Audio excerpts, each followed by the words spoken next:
Friends, जितना important एक इंसानी शरीर के लिए उसका हार्ट और ब्रेन होता है, उतना ही इम्पॉर्टेंट एक मोबाइल फ़ोन के लिए होता है उसका प्रोसेसर।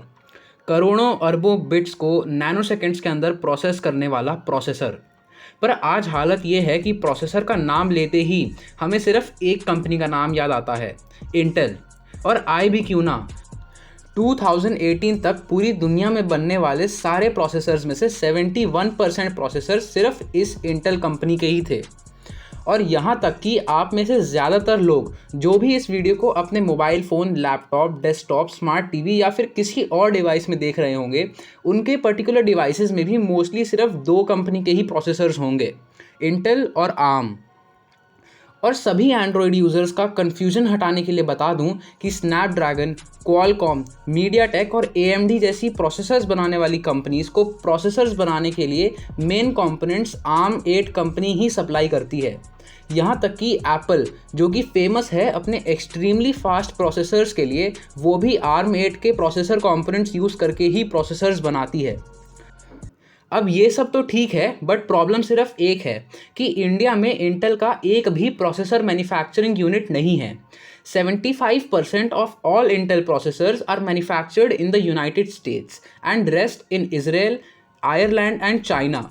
और जैसा कि हम सबको पता है कि 2020 के बाद से आत्मनिर्भर भारत स्कीम के अंदर इंडिया अपनी डिपेंडेंसी चाइना और बाकी देशों पर ना के बराबर रखना चाहता है। और इसी वजह से इंडिया ने लॉन्च किया अपना खुद का indigenously developed processor, the Shakti processor. तो फ्रेंड्स, इस वीडियो में मैं बताऊंगा आपको all that you need to know about the Shakti processor. Friends, Indian government कई सालों से अपना खुद का इंडिजीनियसली डेवलप्ड प्रोसेसर बनाना चाह रही थी, पर रिपीटेड अटेम्प्ट्स के बावजूद सक्सेस ना मिलने के बाद इस मिशन को टेम्पोररीली बंद कर दिया गया। बट फिर दोबारा कुछ सालों बाद IIT Madras under Make in India project and the leadership of Indian government in collaboration with the US-based global company Altair made India's first indigenously developed 64-bit secure microprocessor in the year 2014. Friends, Shakti is an open source chipset based on the RISC-V architecture. और ये बात मुझे personally बहुत mind blowing लगी। Simple terms में समझाऊं तो for example, अगर आपको एक घर लेना है और आप 3 रियल एस्टेट बिल्डर्स के पास जाते हो, इंटेल, ARM8 और शक्ति, तो इंटेल और ARM8 आपको एक स्टैंडर्ड 2 या 3 BHK फ्लैट ऑफर करेंगे और शक्ति आपको अपने फ्लैट को कस्टमाइज करने का ऑप्शन भी देगा। फॉर एग्जाम्पल, अगर आपको एक 2 BHK घर चाहिए बट बालकनी सिर्फ एक, तो आप उस दूसरी बालकनी की जगह एक नया रूम बनवा सकते हैं और भी ऐसे कई सारे कस्टमाइज़ करने के ऑप्शंस आपको मिलेंगे।